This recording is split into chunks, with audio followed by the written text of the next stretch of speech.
Assalamualaikum warahmatullahi wabarakatuh.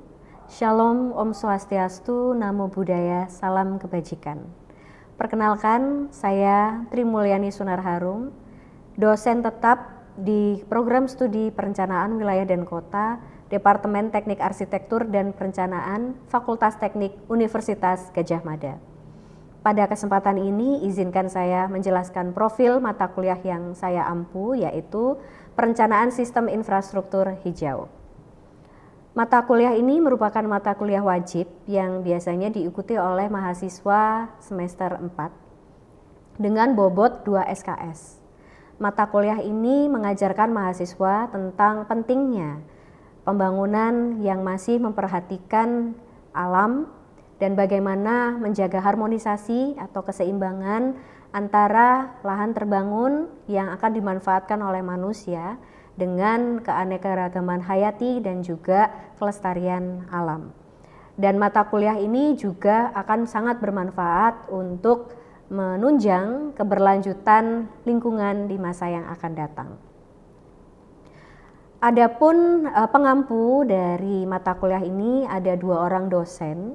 Untuk koordinator utama yaitu saya sendiri, dan saya juga didampingi oleh Ibu Sri Tuntung Pandangwati ST MUP PhD. Beberapa capaian pembelajaran mata kuliah di mata kuliah ini ada 3. Yang pertama, mampu menjelaskan prinsip dan standar infrastruktur hijau serta relevansinya dengan fenomena empiris. Yang kedua, kami mengharapkan mahasiswa mampu menggunakan teknik dan metode yang tepat untuk menganalisis kapasitas dan juga kualitas dari infrastruktur hijau. Dan yang ketiga, kami juga berharap mahasiswa nantinya akan mampu merumuskan rekomendasi konsep perencanaan untuk mengatasi permasalahan pembangunan dan permasalahan perkotaan, tentunya dengan menggunakan infrastruktur hijau.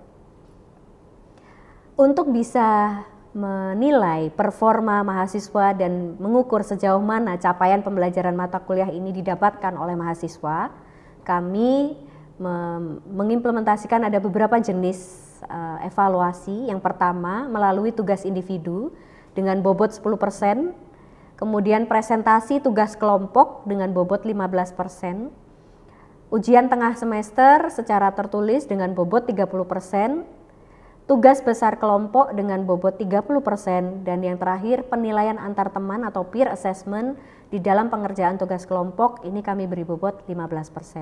Adapun masing-masing cara evaluasi ini merujuk pada atau mengacu pada salah satu atau 2 atau 3 dari capaian pembelajaran mata kuliah.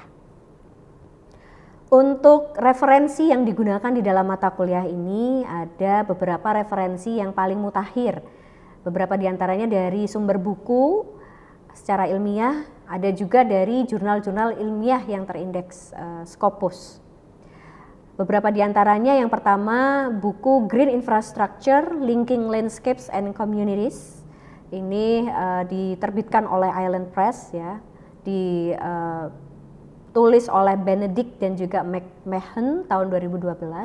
Dan ada beberapa jurnal-jurnal ilmiah lainnya yang dapat diakses secara gratis dan secara mudah oleh adik-adik mahasiswa. Tentunya kami juga memberikan alternatif-alternatif referensi yang lain, ya, yang kemudian dapat memperkaya khasanah pengetahuan mahasiswa selama belajar mata kuliah Sistem Infrastruktur Perencanaan Hijau ini. Demikian yang bisa saya sampaikan terkait dengan profil mata kuliah. Terima kasih.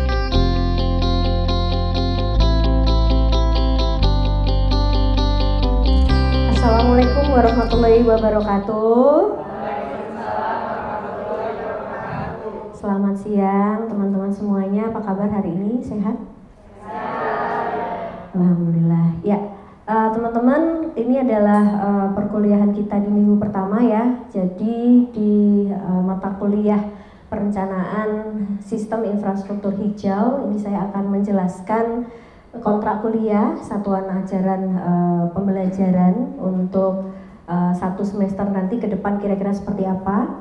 Dan nanti saya akan menjelaskan sedikit gitu ya pengantar terkait dengan perencanaan sistem infrastruktur hijau itu yang seperti apa. Dan di akhir nanti kita akan ada kegiatan interaktif ya, collaborative learning, nanti teman-teman diharapkan partisipasi aktifnya. Pertanyaan kita lanjut ke materi pengantar tentang perencanaan sistem infrastruktur hijau ya. Nah, tapi saya ingin mengawali dengan pertanyaan. Jadi, mohon partisipasinya, teman-teman silakan membuka Mentimeter ya, menti.com, silakan bisa di-scan di sini.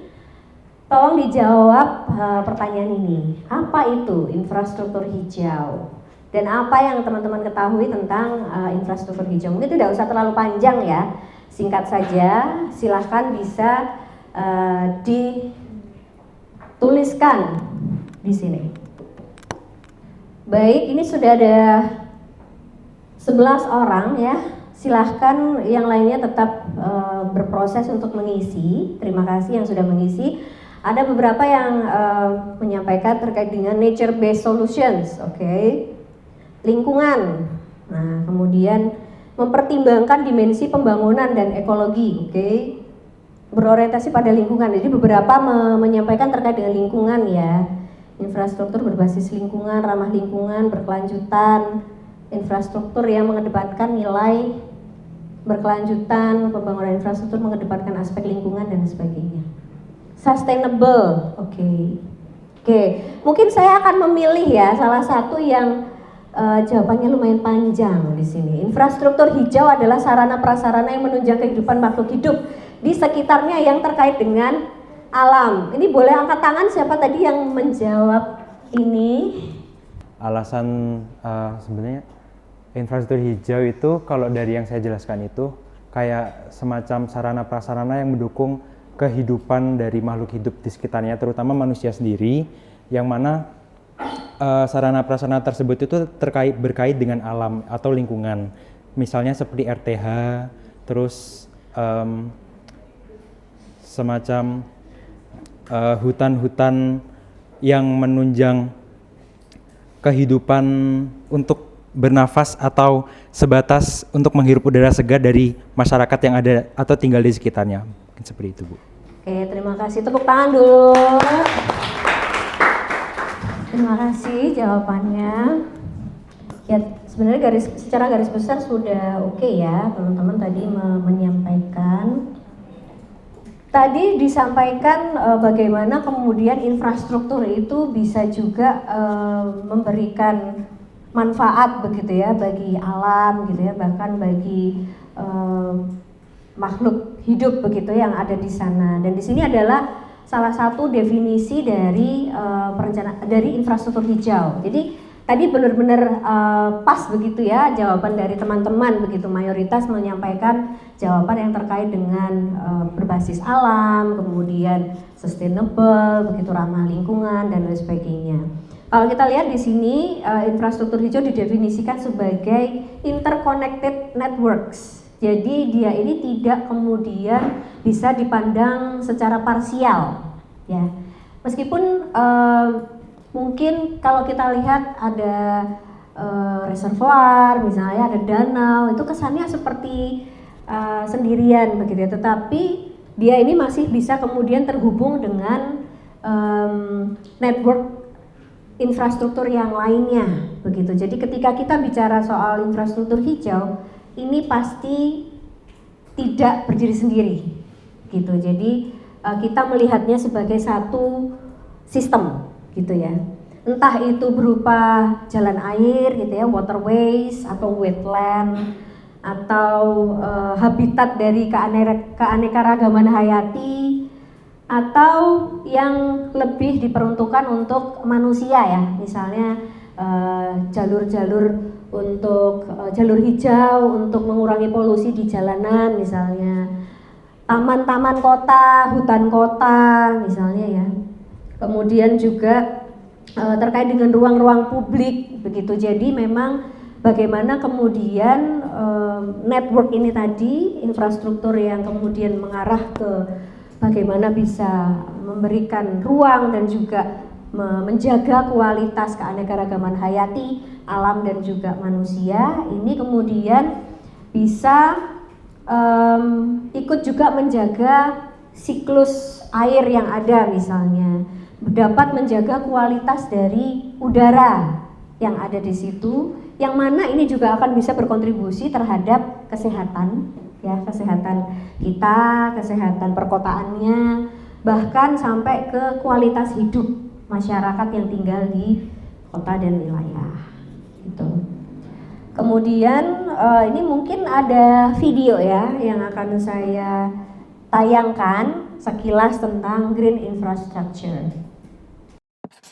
Green infrastructure, how we're planning in the long term for sustainable landscapes. Infrastructure is the network that links up important functions in society.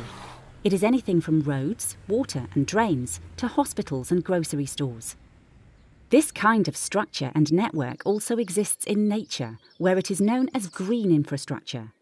A bee, for example, needs different components in the landscape in order to have a functioning habitat where it can find food, a place to live and propagate. There must also be biodiversity of different plants and insects, so that the bee can thrive in the landscape and perform its important task of pollinating plants. If animals, plants and other organisms live and thrive, this has a positive effect on people, as they provide us with important ecosystem services. These are nature's products and services, which we often take for granted. For example, plants capture carbon dioxide and produce oxygen. The land cleans the water, and insects pollinate crops.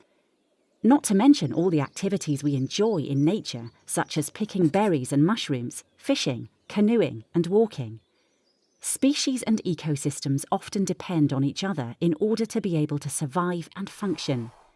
If some parts of nature are destroyed or removed, this can have many negative consequences, which in turn affects the ecosystem services that we people have become used to and count on. Oke, semoga cukup jelas ya. Dari video tadi kita bisa belajar bahwa sekali lagi ketika kita bicara soal green infrastructure itu selalu ada yang terhubung begitu. Meskipun kemudian ada lahan-lahan terbangun ya di area perkotaan, kemudian ada pembangunan jalan, pembangunan perumahan, pasti ada yang terputus networknya. Maka bagaimana caranya untuk tetap bisa menyambungkan network-network tadi. Kalau di video tadi kan dicontohkan bagaimana tetap kemudian memberikan jembatan bagi faunanya ya untuk bisa tetap bermigrasi dan lain sebagainya. Itu salah satu contohnya. Tetapi yang paling penting yang bisa ditekankan di sini adalah ketika kita bicara green infrastructure, kita bicara landscape dari nature.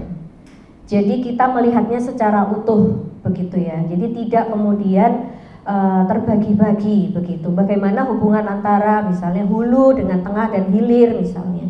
Bagaimana hubungan antara satu ekosistem dengan ekosistem yang lain. Ketika kemudian ada yang terganggu ya jasa ekosistemnya, ini kemudian akan merusak sistem yang lain. Maka di sini penting untuk mempertimbangkan green infrastructure. Dari sini apakah ada pertanyaan? Selamat pagi Bu Yani. Perkenalkan saya dengan Jilan. Saya mau bertanya Bu. Tadi kan skalanya besar ya Bu, ada link, ada hub, kemudian ada site juga. Nah, bagaimana dengan di perkotaan? Kondisinya kan sekarang udah banyak area-area pinggiran kota ataupun kota itu sendiri yang bertransformasi dari area tidak terbangun menjadi terbangun. Nah, apakah ada penyesuaian misalkan bentuk-bentuk infrastruktur hijaunya mungkin tidak semasif seperti yang tadi, atau misalkan mungkin ada penyesuaian adaptasi seperti mungkin permeable surface dan sebagainya seperti itu. Terima kasih Bu. Ya, terima kasih pertanyaannya Mbak Jilan. Apa yang ditanyakan Mbak Jilan ini berhubungan dengan paparan saya yang selanjutnya ya. Jadi memang ketika kita melihat kota ini semakin bertransformasi, itu akan ada ekosistem-ekosistem yang terputus begitu kan, karena misalnya jalur air saja itu kan harusnya air mengalir dari tempat yang tinggi ke tempat yang rendah, tetapi terputus karena ada permukiman, ada industri dan lain sebagainya, yang mana seharusnya tidak begitu. Jadi memang benar penggunaan green infrastructure seperti permeable pavement atau permeable aspal begitu ya, atau kemudian ada penambahan ruang-ruang terbuka hijau itu bisa mengakomodir begitu terputusnya network tadi itu. Nah ini kita ada di beberapa jenisnya ya, apa yang kemudian bisa kemudian diimplementasikan di skala yang lebih kecil. Begitu, meskipun green infrastructure ini tidak hanya skalanya kecil ya, bisa kemudian skalanya juga yang regional begitu ya, atau lebih ke kewilayahan. Tapi untuk keberadaan bioswale contohnya atau green roof, green wall ini juga menjadi beberapa media ya yang bisa digunakan atau cara yang bisa digunakan untuk menyambungkan tadi beberapa fungsi dari hub tadi ya, dan juga site. Jadi networknya itu tetap kemudian atau fungsi-fungsi ekologis itu tetap berjalan. Nah ini ada contoh-contoh yang lain tadi juga seperti yang disampaikan Mbak Jilan ya tentang permeable pavement.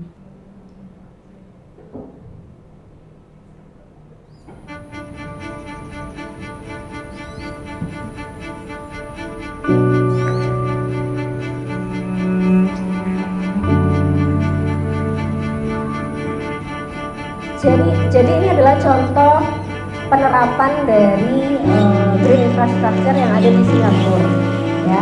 Ini adalah yang namanya Kampung Admiralty gitu. Jadi ini ada rumah ya, social housing yang konsepnya ini tidak hanya sebagai tempat hunian gitu, tetapi dia juga mengakomodir top and living itu ada gitu di satu area itu, di satu kawasan itu.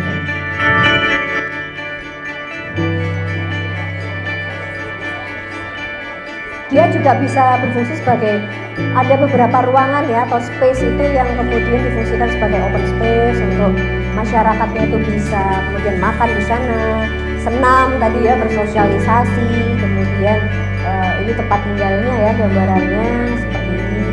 Ibaratnya kalau di Indonesia itu ini seperti rumah susun ya, tapi kalau di kita masih belum ada ya rumah susun yang sudah mengintegrasikan konsep green infrastructure seperti ini.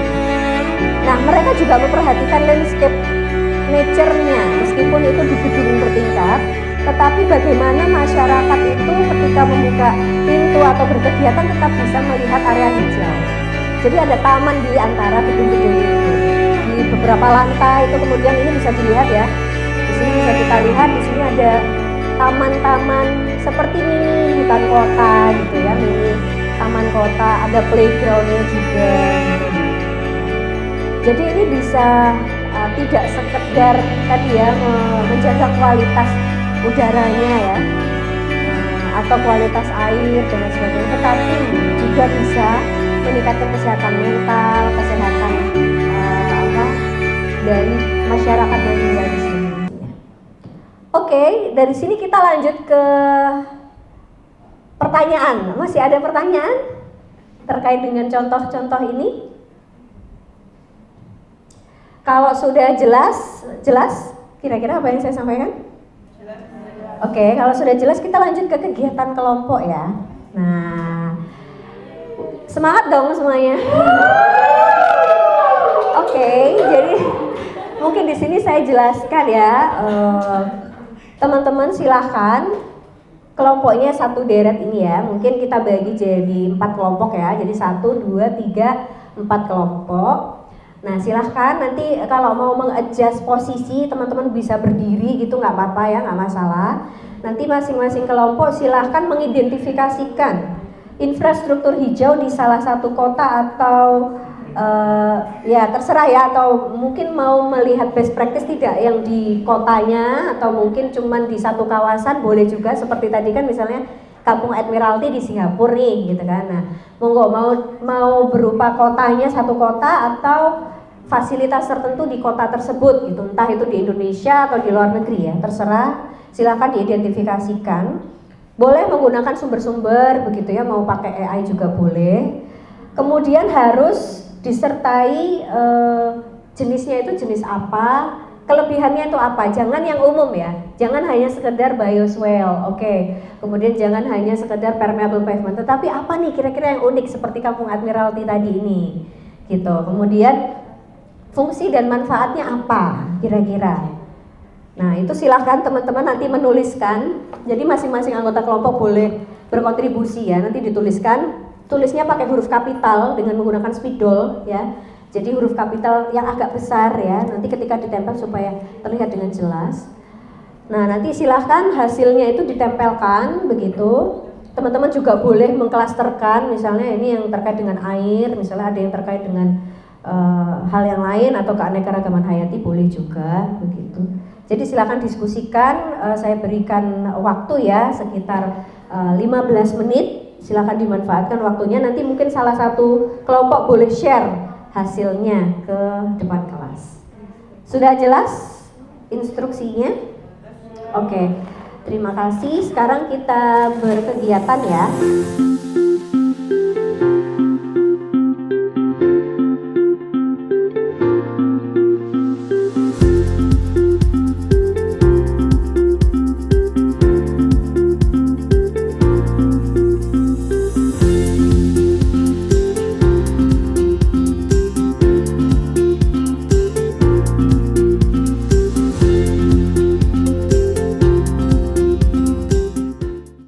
Baik teman-teman, karena waktunya sudah habis ya, terima kasih banyak. Ini kegiatan kelompoknya tadi sudah diramaikan dan juga teman-teman banyak yang berpartisipasi aktif. Sekarang silakan perwakilan masing-masing kelompok mempresentasikan hasilnya ya secara singkat, padat dan clear begitu. Nanti teman-teman yang lain boleh mengangkatkan kertasnya ya. Tapi salah satu saja yang mempresentasikan ya. Kita mulai dari kelompok Copenhagen dulu ya, silakan.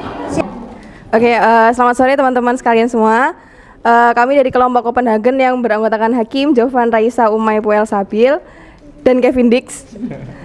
Kita mengambil studi kasus Copenhagen yaitu Blue Green City. Kenapa? Karena yang pertama, Copenhagen itu berlokasi di daerah pesisir pertama. Yang kedua adalah riskan banjir.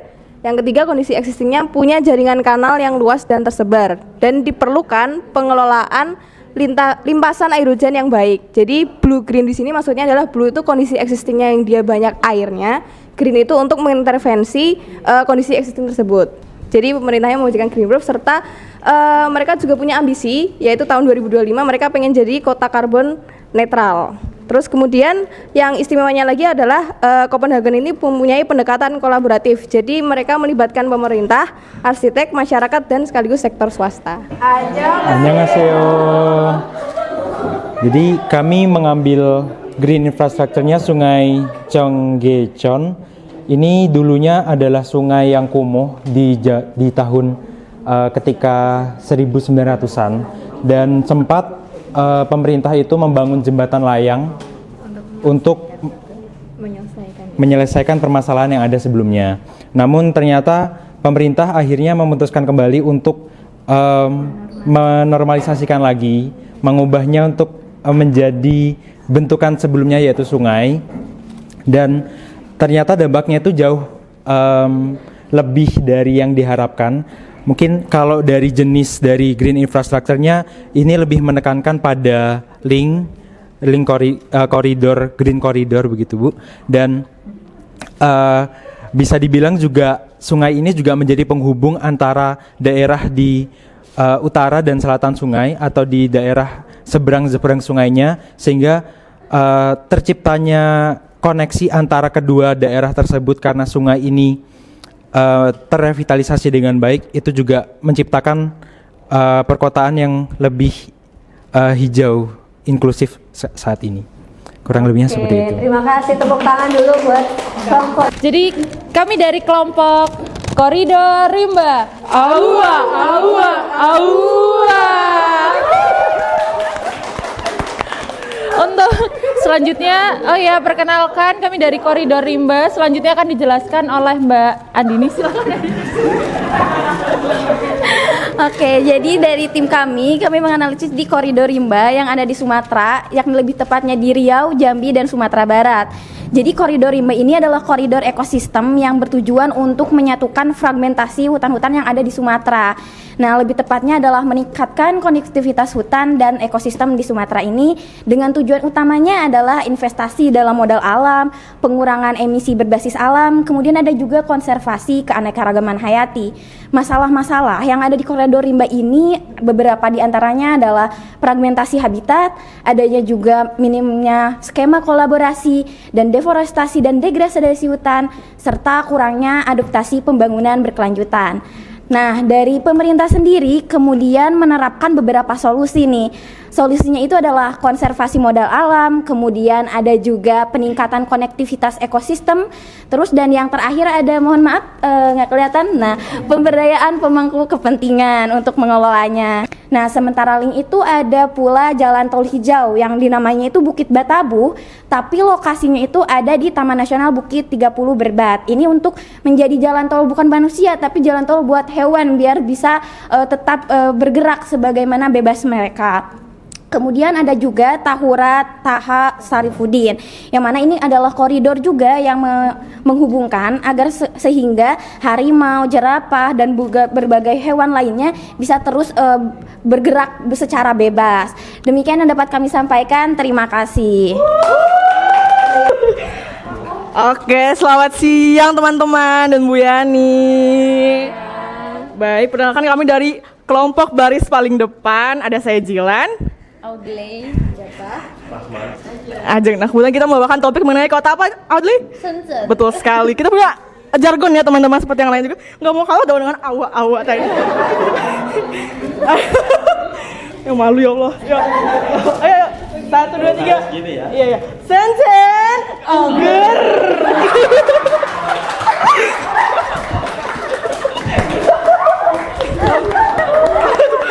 Oke, jadi teman-teman mungkin udah ada yang pernah dengar tentang kota Shenzhen ya. Jadi kota Shenzhen ini tuh ada di provinsi Guangdong di Tiongkok. Jadi sebenarnya dia mungkin kalau teman-teman tahu itu suka identik dengan kota teknologi atau sering dibilang Silicon Valley-nya Asia seperti itu, khususnya di Tiongkok. Nah, sebenarnya itu pada tahun 1980 kota Shenzhen itu diarahkan jadi zona ekonomi khususnya kota Tiongkok. Nah, makanya tuh awalnya orientasinya itu kota industri. Tapi seiring berjalannya waktu, tentunya kota industri kan ada menghasilkan banyak masalah ya, kayak alih fungsi lahan, kemudian pencemaran udara, pencemaran lingkungan dan sebagainya. Makanya dari itu kota Shenzhen itu punya arahan jangka panjang sampai dengan tahun 2035 dan 2050 bahwa pengen menjadi kota yang inovatif, hijau, tapi juga tetap digital seperti itu. Nah, jadi kota Shenzhen ini sendiri dia itu terdiri atas metropolitan, kota metropolitan, ada distrik-distrik seperti Fujian, Nanshan, Luohu dan lain sebagainya. Nah, untuk tadi kan sudah dijelaskan Bu Yani itu ada link, hub dan juga site. Nah, ternyata di kota Shenzhen ini walaupun dia kota metropolitan itu tuh masih terpelihara dan masih terjaga. Contohnya linknya sendiri dia ada semacam Greenway Network atau Ecological Corridor, Shenzhen Ecological Corridor. Itu jaraknya sekitar 300 km. Bayangin kan, itu masih sangat panjang, dan itu menghubungkan Gunung Wutong dan juga jadi jalur migrasi flora dan fauna untuk area sekitarnya seperti itu. Kemudian ini Greenway-nya ini juga terkoneksi dengan area-area di pusat kota seperti area residensial, kemudian juga transportasi dan sebagainya. Nah, salah satu perencanaan arahan ke depan dari kota Shenzhen itu sendiri adalah merencanakan transportasi baik itu di atas maupun di bawah tanah seperti itu. Kemudian selain tadi dia juga jadi terhubung dengan kawasan residensial, dia juga jadi terhubung dengan jalur-jalur seperti sepeda, kemudian pedestrian dan lain sebagainya. Nah, kemudian selain link tadi dia juga ada site-nya. Jadi selain yang nanti hub yang skalanya itu besar, juga ada yang site. Jadi dia itu di sekolah-sekolah ataupun di area-area perumahan. Contohnya dia itu pakai kayak green roof, kemudian juga ada semacam rain garden, ada juga permeable paving dan sebagainya. Mungkin itu standar ya untuk area tapak. Tapi kalau untuk yang hubnya itu masih ada dua yang paling besar. Yang pertama itu ada Lian Huasan Park dan juga Qianhai Water City Hub. Sebenarnya ada beberapa lagi untuk semacam wetland parknya, tapi ini dua yang terbesar. Jadi kalau yang Lian Huasan Park itu dia dua-duanya punya kesamaan, yaitu selain dia sebagai ruang hijau juga sebagai ruang-ruang sosial. Dan ini uniknya adalah hubnya ini tuh bukan cuman semacam taman besar, tapi dia itu area pusat bisnis. Jadi bayangkan di tengah-tengah kota, di pusat bisnis ada hub segede itu dan masih memelihara lingkungan. Isinya macam-macam, ada water catchment, reservoir, kemudian ada juga public space, bioretention dan sebagainya seperti itu. Mungkin sekian dari kelompok kami, terima kasih. Kita beri tepuk tangan yang meriah untuk semuanya. Baik, ini karena waktunya ya yang kemudian terbatas, kita akan melanjutkan pertemuan di minggu depan ya teman-teman. Kita akhiri dulu perkuliahan kita hari ini. Terima kasih sekali lagi, mohon maaf jika ada yang kurang berkenan. Wassalamualaikum warahmatullahi wabarakatuh. Selamat siang semuanya.